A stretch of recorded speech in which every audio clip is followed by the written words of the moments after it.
What a way to start my video. The sirens on the background are still ringing, and it's the middle of the night. Yeah, as you can see, I'm in my pajamas. It doesn't matter. Maybe I'm gonna make this a little bit of a running gag instead of just being, with my work clothes. I don't know. Sometimes I get very comfortable with this. But before I talk about the movie, let's take a little bit of a detour by saying that I finally finished playing Metaphor Fantasio, which is considered the best RPG game of 2024 because it's Atlas. And you know what? I agree. I was actually really engaged with the story. If you're familiar with the Shin Megami Tensei series, this is a must. A little bit nerf for the hardcore, and I think it's mostly because they wanted because of the reduction of the teenager ratings. But really a great game. But I also have to address some things that many people are not talking. This game makes me want to grab a fly swatter and sweat some fairies, or even get Denzel Crocker to help me out with this one, because the fairy in this game sucks. That fairy is so annoying that she is kind of like what will happen if you make Navi the fairy from The Legend of Zelda worse. And people will say, oh my god, it's like Morgana or like Teddy. No. Teddy and Morgana at least had some character. That's fairy not. I've seen that kind of type of characters in a lot of fairies, that in most of those fairies are annoying. She's kind of like the fairy from Garci's Wings, and that's bad. That's kind of like bad anime. And every time that fairy talk, every single time, and her most of the dialogue is always saying the freaking obvious, and I was like, fairy, please shut up, shut up, shut up. I know there's gonna be unpopular opinion for people who like Metaphor Fantasio, but sometimes in a great game, sometimes there's a great hindrance, and that is the fairy, because I'm getting sick of the fairies. But anyway, I just wanted to talk about that because I don't see many people. I've seen some people actually complaining about her, but not enough. People kind of make the talk that sometimes it's good when the character doesn't talk too much, and that fairy was getting on my nerves.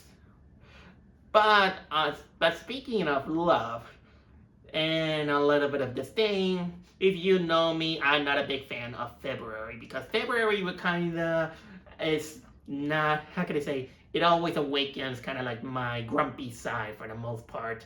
Well, except that we're gonna get the Super Bowl. As the Super Bowl I always enjoy, even for the good, for the bad reasons. And also, but the biggest thing is that we got Valentine's Day. Valentine's Day, in my opinion, is not good because it always reminds me of how much of a loser when it's about romance I am. Even though I try my best sometimes, or I don't kind of like care, I was always a loser when it's about love. I couldn't get find a girlfriend. And yes, if life gives me, I'm very open to get a girlfriend. Funnily enough, that this week, because of the month of February, which people will always remember Valentine's Day, we have two movies that came out on the same day, and all involve love. The first one is, of course, the one with what was it, Quaker guy, the guy who was in Everything Everywhere All at Once, and also Short Round from Indiana Jones and the Temple of Doom. This guy he kind of became really big ever since he won the Oscar, and now I think the movie was called Love Hurts. I think it was Love Hurts. And I wanted to watch this movie, but unfortunately there was another. I think there were two reasons why I didn't want to see that. I don't remember if Aquafina was there. You know what? No, I don't remember. But the But the one that actually caught my attention is the one that I'm going to talk about. And that one is none other than Heart Eyes. Since day one, ever since I saw the trailer, I can see that it was one of those movies that it felt like out of place. It felt like a 2000 movie. It felt like one of those slasher movies that it can easily be on the 2000s or the early 90s, in which it was kind of like when the slash again, it was something like that when slasher movies were a big hit, and many people wanted to to make kind of like a big name out of it, considering that we had movies like Scream. And Scream kind of made itself kind of like a return to form a few years ago. And there were some slasher movies here and there that the new ones, I'm still kind of like aware that they're just dumb movies in which you only see stupid people getting carnage in the most gruesome, creative possible in order to satisfy our primal thirst for blood and gore. I get that. It's not. The more I found of it, it doesn't sound pretty. It doesn't sound pretty. But I was kind of like open to that because these movies, they are. No matter if they're good or they're bad, they somehow have some kind of tendency to have some entertaining value on how cheesy it can get. I mean, last year I saw that movie Founders Day. It was terrible, but it kind of made me laugh considering how over the top things can get. Especially Founders Day was kind of a little bit mirroring the election atmosphere that we had last year, and some of the politics that still goes on. And so it felt kind of like a satire. Too bad that this satire on Founders Day, like I said on my review, is that it didn't take whole advantage out of it, and then it jumps into something that feels like unrelated. This is kind of like the downfall of Founders Day. But now we got this movie, Heart Eyes, in which this time it looks like it wanted to establish a new slasher film icon. And even the trailer was a little bit kind of like over the top, but still I was like sold. Considering that if you know me, I consider myself a guy who absolutely hates romantic comedies. When I tried, and I found it some of the worst category of movies I have seen because the characters are so out of character, non-human. They just act like a product, and it's also stupid just for the sake of romance. And every time when they try a comedy, it's so awkward, and I just hate the whole thing. But now I went to see Hard Eyes, and a funny thing, I almost went late, but it gave me enough time to see some of the trailers, and I was surprised to see that we're gonna get a sequel to Megan. But that's not the point.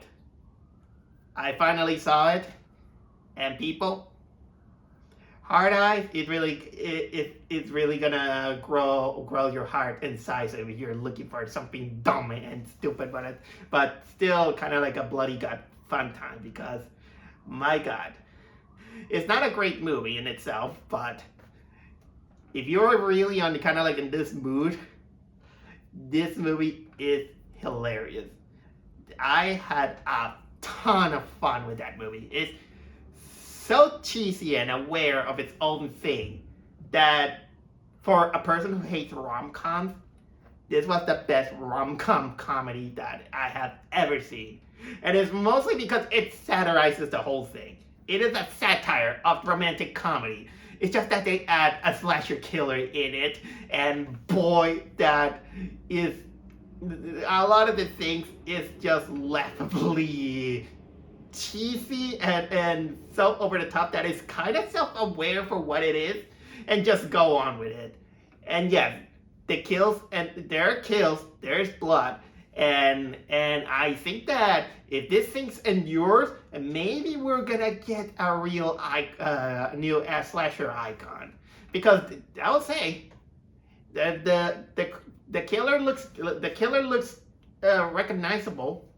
So let's go on with it. So the movie is basically that over the course of two years, the whole United States is having this fear because every February during the Valentine's Day season, there is this notorious serial killer in which it is known as the hard eye serial killer, and it's mostly because the picture in which they show, and then of course the audience knows it is basically this big hulking killer that is wearing I think it's wearing a mask that it kind of looks like a scarecrow but with a big smile and has hard eyes, hence his name. They call him the hard eyes killer, in which basically what it does, he's always targeting couples.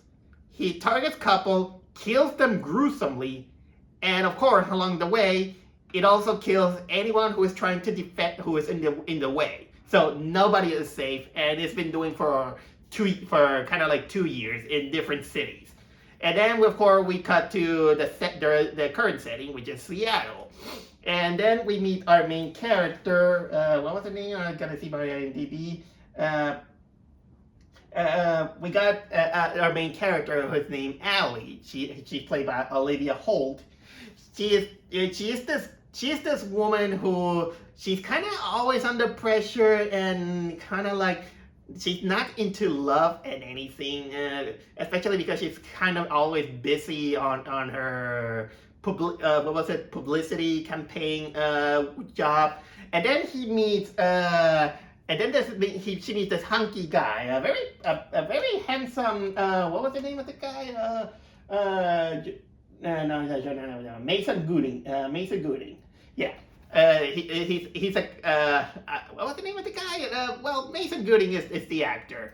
He's a very charming, handsome guy who apparently he also started working on the same company, which is this really over-the-top publicity company that kind of wants to spread all this kind of, I think it kind of left kind of like love and all, something love, but the biggest thing about this company is that it is run by possibly the perfect combination if you want to crossbred Kamala Harris with Cruella de Vil. Not that I'm not going political out of it. It's kind of it's almost how she looks, because she kind of looks like Kamala Harris, but she has kind of like this white hair, and she's really over the top and say that oh, you're gonna get fired if you don't do what I say, and I don't take responsibility of it. Especially because they wanted to make they get our main character gets backlash because she basically created this perfume commercial. But this perfect commercial, which I would love to see this perfect commercial in full and in the Super Bowl for all. But I can get why it gets controversy, because because it's basically like this artsy showcasing of couples in love in fiction. But all of them ends dead. Like it starts out with Romeo and Juliet, who they end up dead. Then Titanic, they end up. Of course, one of them end up dead, if you see it. And for most of all, they even show Bonnie and Clyde, in which both of them ends dead. But anyway, we see that Allie and the other guy, well, they have kind of like like a rom-com, that they kind of like awkwardly feel like they have a chemistry, they're gonna fall in love and other stuff. The story goes on like that, and of course that they're gonna fall in love, even though she well, one of them is like, no, I don't believe in love, it's all a farce, almost like the Rick and Morty rhetoric about love. She kind of a little bit kind of like mean-spirited, but it's mostly because, well, she had a past about her mother dying, her father going I think it was something like that. No, the father died and the mother kind of went in the dumps. And the other guy, he's like, he's kind of almost like Prince Charming, who is a little bit of a Casanova, but he doesn't get the picture. But apparently, they're both in love until, of course, they get kissed, and of course, they get the set eyes for Hard Eyes, the Hard Eyes killer. And then it turns into the slasher movie in which they begin to get persecuted, and it's all about them surviving and all that stuff. And they find people who are trying to protect them. They're getting killed. And we also have kind of like the detective and the other cop who they're useless. And well, I not much have to say because that's the gist of it. It's just a series. The whole thing. If you watch a lot of slasher movies, you're gonna know where it's going. Even you probably will guess who is the culprit. You're gonna when you are. Although the movie also has its own clever moment that try to keep you guessing who is the real killer. And then it comes kind of like a point in which it was like okay, now I get it.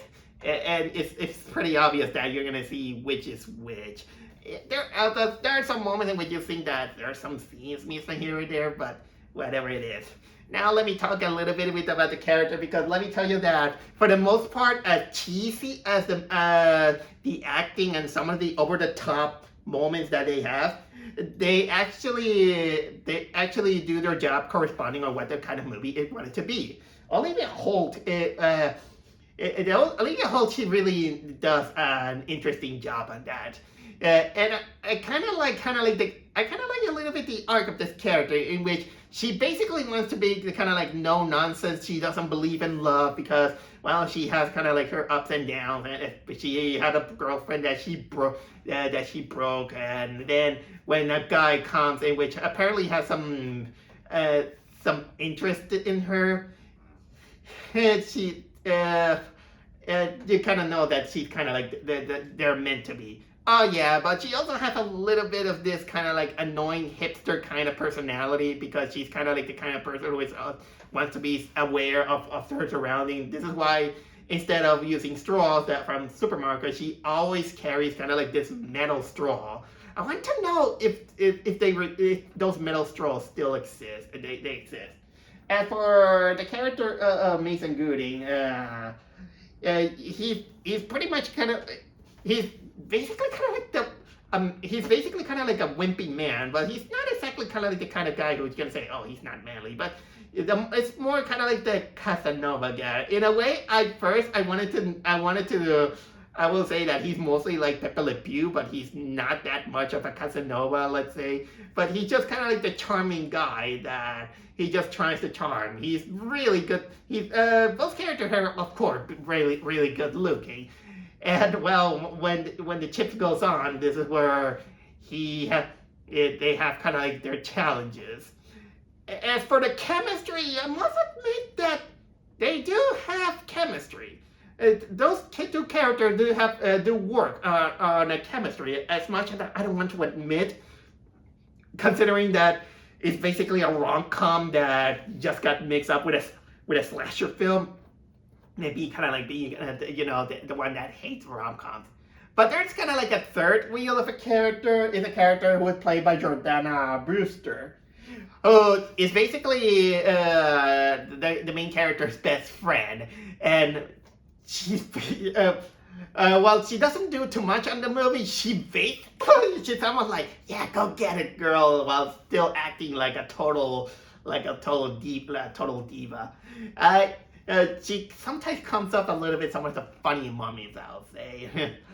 And there's also kind of like the detective, who is kind of like useless, not much I have to say. There's also his partner, who is a woman who she's desperately trying to find love on Tinder. There's not much into it. There's some other characters that are also there. Their ex-boyfriend, who only shows in one scene.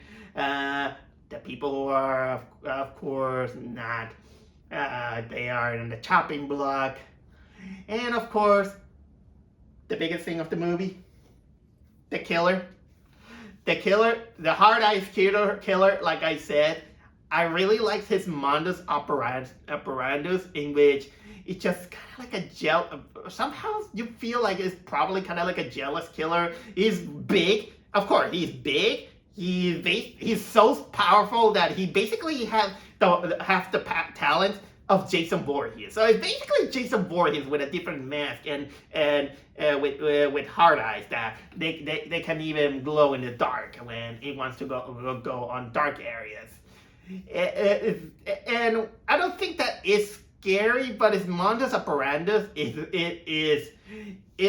that part is actually show that he's probably one of the most vicious slasher films to date in modern times, because, like I said, he just not only targets people who are a couple, whether it could be that they're in love or when they're about to get married, and he will go all out to do that task.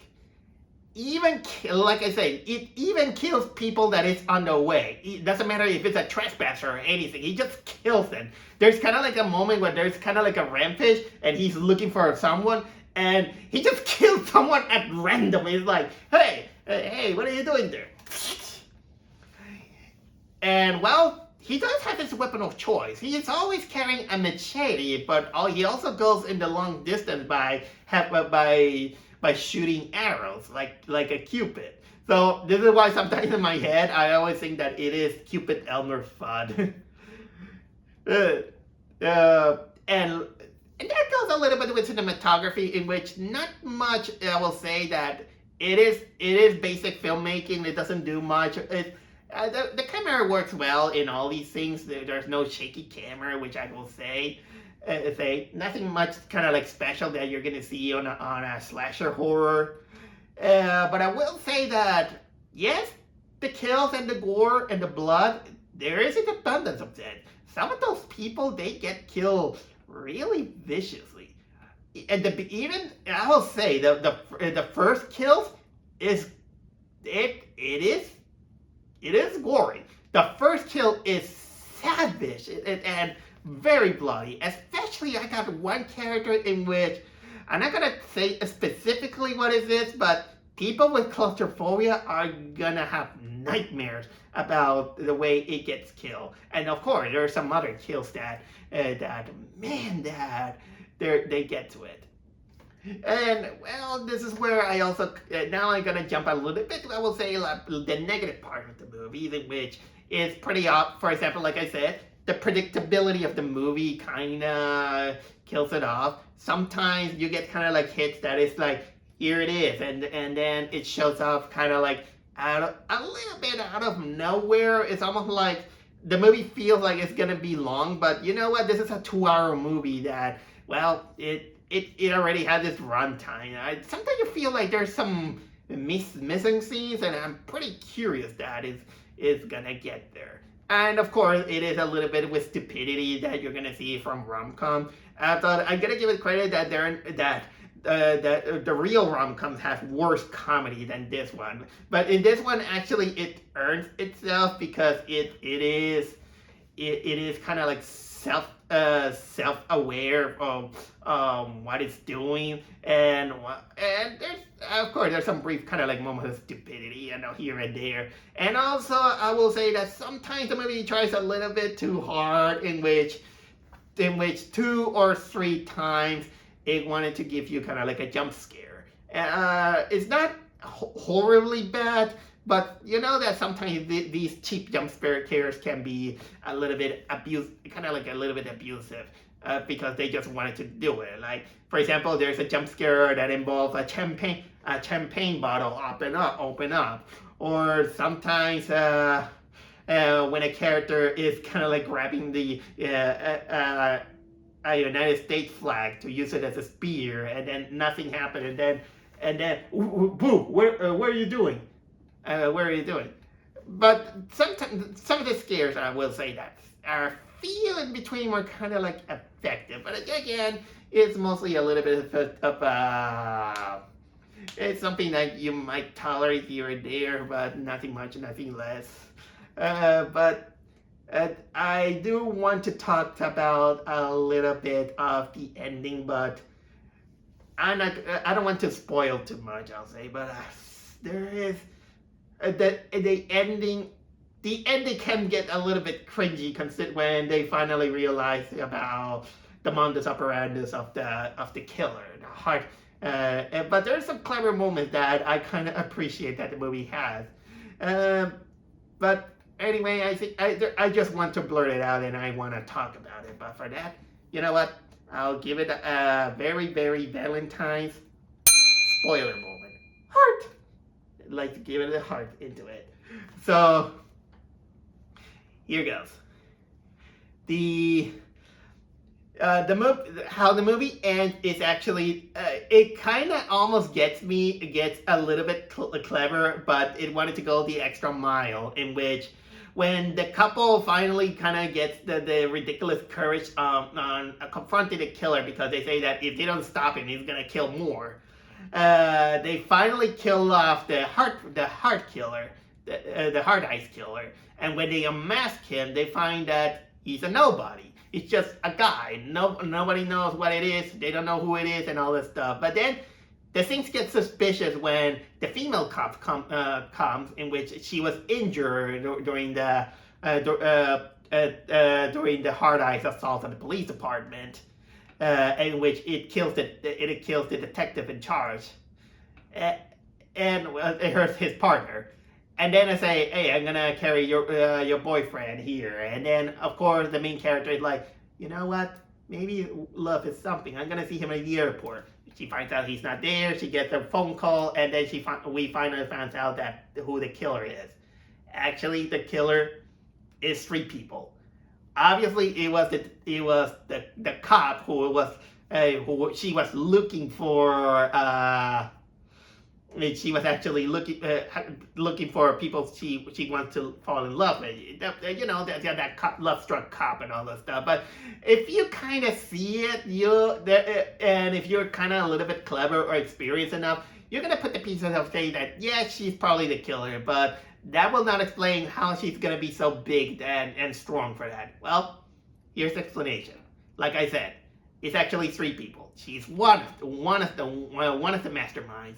The other 2 masterminds is a guy who only appeared once, in which on the police department, he's kind of like the ITM guy. He's like, the main character is like, hey, you don't remember me? My name is like that. He only appears once, and then he shows up out of nowhere, and both are kind of like married in this polygamy, I'll say, because the 3rd guy that we don't know, he's just another guy. He's just kind of like a fanboy. He's like, I'm gonna do what you guys tell me, and he goes here and there. So, and the reason they do it for the lulz, because they have a fetish. They have a fetish on killing couples. That's the reason. And these guys, they almost kind of turn down the movie because the dialogue of these guys are kind of like cringy to the point that they make the killers from Scream look legit. But the twist I see it, in a way saw it coming, and there are things that gets gory, by the way. The final battle has some gory moments, but still in my head it's like that was the twist. I mean, it's not terrible, but I'm kind of like raising my eyebrows into it, and I don't know whether it was a good one or a bad one. But okay, it has like how can I say it, a serial killer thing, and you know what? At least it kind of psychs you into a happy ending, which I appreciate that, because it ends to the happy ending. And then we get the mid-credit scene, in which the mid-credit scene is almost like it almost fools you into saying that, there's a sequel coming up. Like, no, it doesn't. No, it doesn't. I gotta respect that psych of that mid-credit scene. You know what? I don't mind if this is gonna get a cult following to the point that it's gonna get a sequel. I bet it might, but you know what? We'll see what happens. I think that I finally I can blurt out of my spoiler movement. So there, that was my spoiler, and my final conclusion is that Hard Eyes it was in a way kind of like my revenge to rom-com comedy. It is aware that it is a typical bad slasher film, but if you're in the mood for say that, okay, I want to see a real Valentine's Day massacre, that's your movie. Man, that's your movie. Whether you love it, you're gonna hate it, I'm fine with it. I do highly recommend if you're kind of like a fan of slasher horror, or you're okay with it, because there wasn't too many people in the audience, but I can tell that there were a few chuckles here and there, and honestly, I had a great time with that movie. So there's some maybe I'll forget it, but I'm not gonna lie. When there are some moments in which it made me laugh, I got legitimately hard eyes. Peace and love.